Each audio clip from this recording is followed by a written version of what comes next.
Hello and a warm welcome to Kenya's #1 political channel, and I'm talking about the Herman Manyora's YouTube channel, where we have the public opinion show. Well, this is the show that I come to the streets to get your opinion about the state of the nation in matters politics, even as we are heading closer to the August 9 general elections. And my name is Kimutai Kennedy.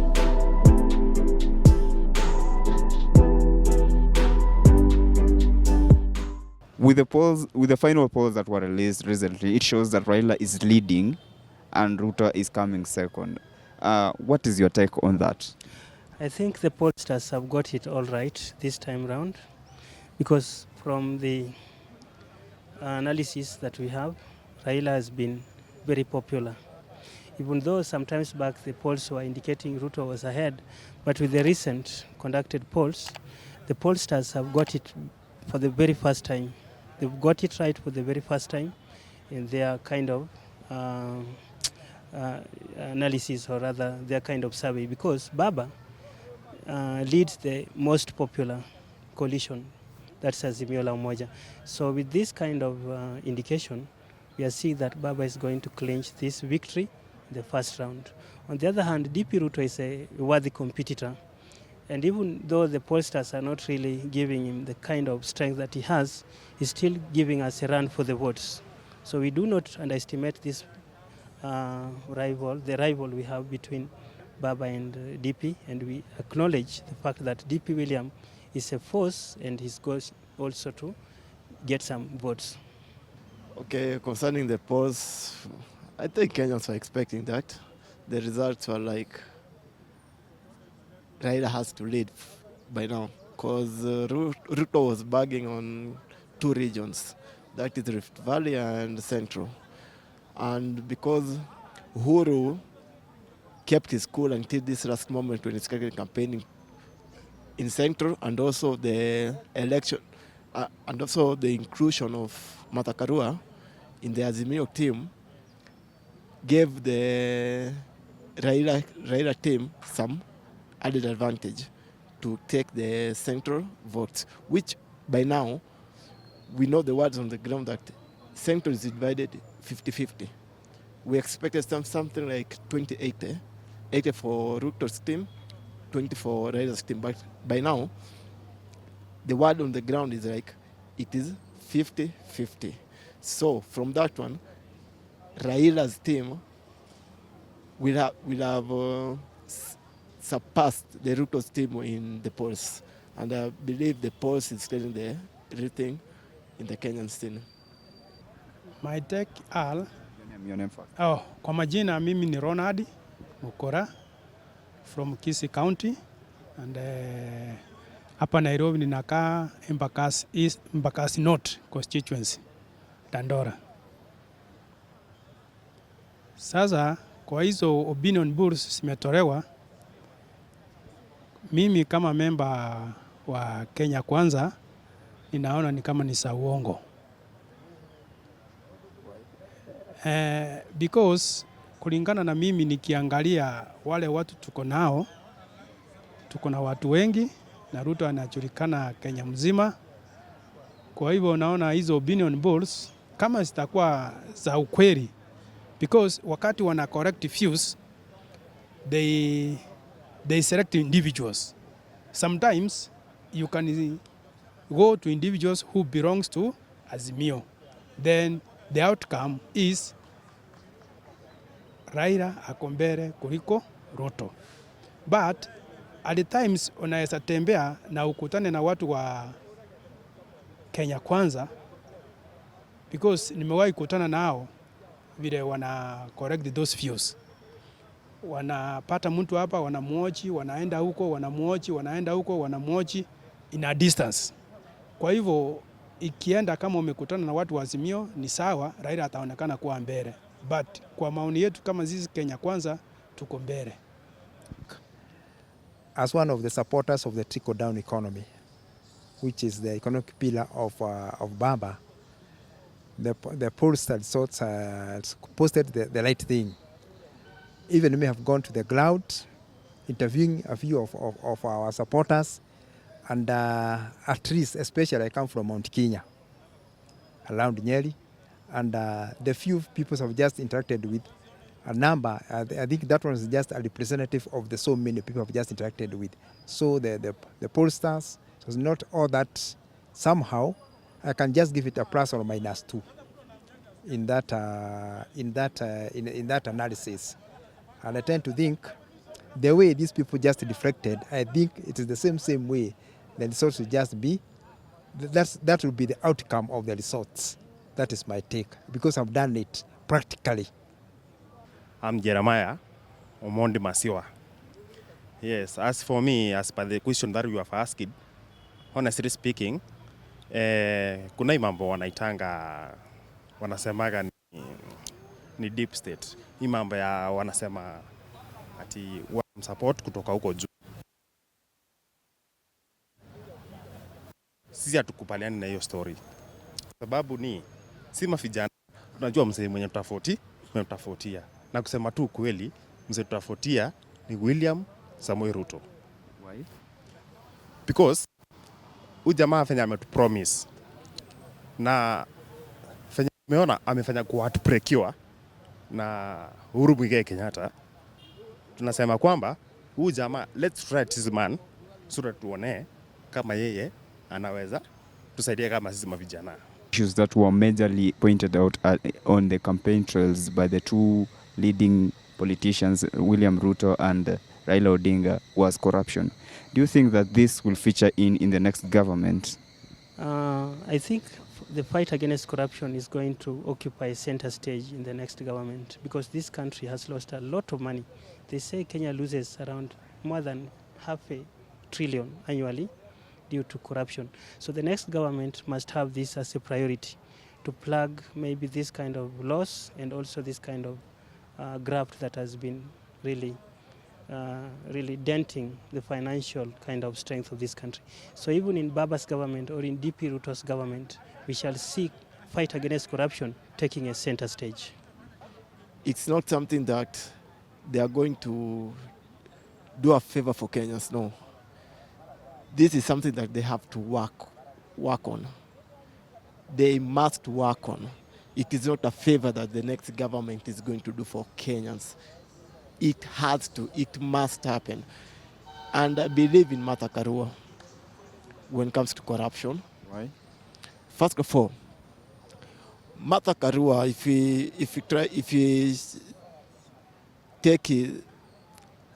if we want to put Venyalingia on that seat of the deputy candidate, he surpassed everyone, and nobody, like last year, Karua was nowhere to be seen as a competitor in the deputy seat. No. But he surpassed everyone for a reason. His credibility, her credibility, and her history. Being somebody you can resign in a position just because you feel that your effort is not being, your input is not being taken serious, is an indication that somebody can work through a certain goal. And then, when Karua wins the presidency as a deputy, her CV will be like full. Her CV next, he can only produce his CV to be a president. To be a president, Kenyans have that urge. They are craving for corruption to end.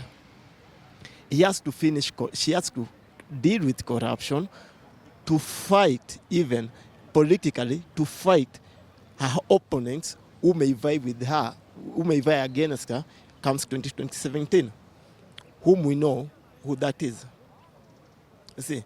So she will deal with corruption, and it's only dealing with that corruption that can block her opponents in 2017, because of which he will not, I don't believe that this presidency seat will be handed over to her. You see? So she will deal with that for her own political mileage. So I believe she will finish corruption. Corruption, kulingana na mimi, kwa hao viongozi wawili, hakuna mtu atamaliza corruption. Because kama Raila mwenye anasema yeye atafight corruption, yeye tumeona akisavisha wale watu wako corrupt. Tuliona vile watu wanaenda Capitol Hill, wanaenda wanakaa na yeye, the following day tunasikia ni wasafi. Another example is Musalia Mudavadi and Moses Wetangula. Wetangula and Musalia Mudavadi, hizi scandal Raila alikuwa na mention juzi, hiyo ya embassy ya Tokyo na hii mambo ya cemetery, simekuwa for so wrong, na hawa walikuanga nyuma ya Raila. Raila hajawahi sema these fellas are corrupt. Wakati walienda wa Kenya Kwanza ndiye amekuja kusema. It means yeye ukiwa kwake ni msafi, ukienda kwingine wewe you are corrupt. Okay. I can't say so because huyu president mwenye anakuja kuingia fenye tunamuona na fenye ashatuhakikishia ya kwamba hiyo mambo haitakuwa. Number 2, William Samoei Ruto amejaribu sana kuongea mambo na corruption, lakini hatuko sure. Okay, hatuwezi sema kwamba haitakuwa na okay. Number 1, corruption si tunajua tu inaanzia na sisi, so corruption ikianzia na sisi, ile kitu tunafaa kujua pale mahali tupo huko chini, hapo ndo tunafaa kuistopishia kwanza. So mambo na tunasema the incoming government at corruption inaweza kuwa hiyo haitakuwa. Well, let's say that the two principles, especially in the Azimio side, that is Raila Amolo Odinga and the mother, these are true Kenyans, these are patriots. And then you find that said and done is a different thing. But with this, the two principles, that is Raila and the mother, the way they are just saying, it's just the reflection of what they have in their mind. Because Raila has a history.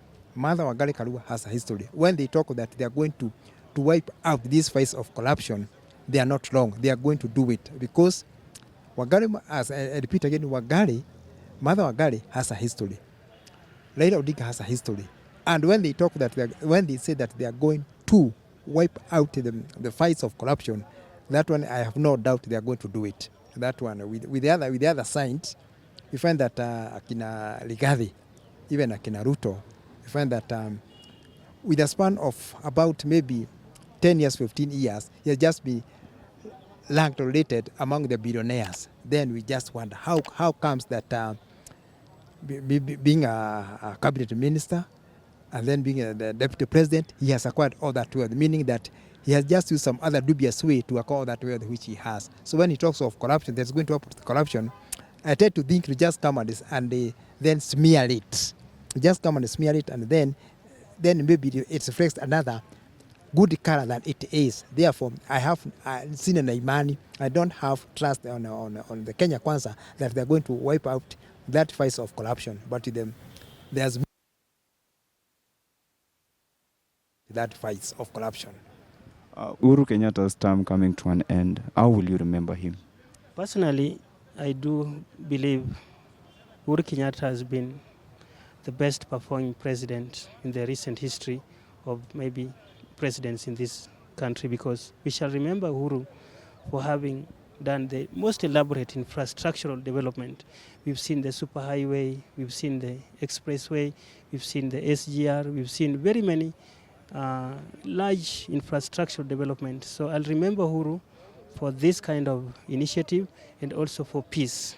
After the 2017 election, we saw this country was in some kind of maybe the situation in the peace situation wasn't really okay. So Uhuru shook hands with Baba, and then we saw stability. So that's one thing I'll remember Uhuru for. Uhuru Kenyatta amefanya kazi. With Uhuru Kenyatta's term coming to an end, what will you remember Uhuru Kenyatta 10 years in office? Mimi kama Mkenya, Uhuru Kenyatta amefanya kazi mzuri. Amechenga reli, amechenga express highway, alikuja na hiyo formula ya kulipia watoto examination fee, alafu na hii mambo ya CPC. Uhuru Kenyatta amefanya kazi mzuri. We wish him well. na tunaomba kwa hiyo uchaguzi inakuja na yeye akae kando kidogo, aache Ruto na Raila wang'ang'ane. There's the four economic pillars that was there: food and security. There was the infrastructure. There was universal health care, and then there was the universal health care. I'm just remembering three, but then you find that with infrastructure, we have the express highway. If you just visit many parts of the country, find that road network is just like a cobweb. Road network just like a cobweb in many parts of the country, and these are some of the developments agenda. These are some of the developments. Just be remembering what Uhuru did for us in that tenure of 10 years, and still he has come up with this model. We find that universal health care has just worked in some of the places. It was tested in Nyeri and it just worked. Even today, he has initiated so many level 3, level 4, and level 5 hospitals in our country. And therefore, that is one of the pointers that we are going to that's the pointers we are just going to be doing a recap of what he did when he was just a president. Okay, first of all, Uhuru Kenyatta enyewe amekuwa tu president mpoa sana. Kwanza imambo ya COVID, manze enyewe maisha ilikuwa tu ngumu, lakini alijaribu kutu encourage tujaribu tu fenye tunaweza weza kung'ang'ana na maisha, na enyewe tumeng'ang'ana sana. Huyu mzee nakumbuka ile time COVID ilikuja, some of us tulikuwa tu rocked kwa manyumba zetu, lakini as time went by, mambo ilikuja tu ikabadilika vizuri, na let's say alikuwa tu kuwasaidia yetu kama sisi kama mavijana. So mimi naweza kumbuka tu Muigai Kenyatta na hiyo tu peke yake. That's it for the public opinion show here at Herman Manyora's YouTube channel, and I have been your host, Kimutai Kennedy.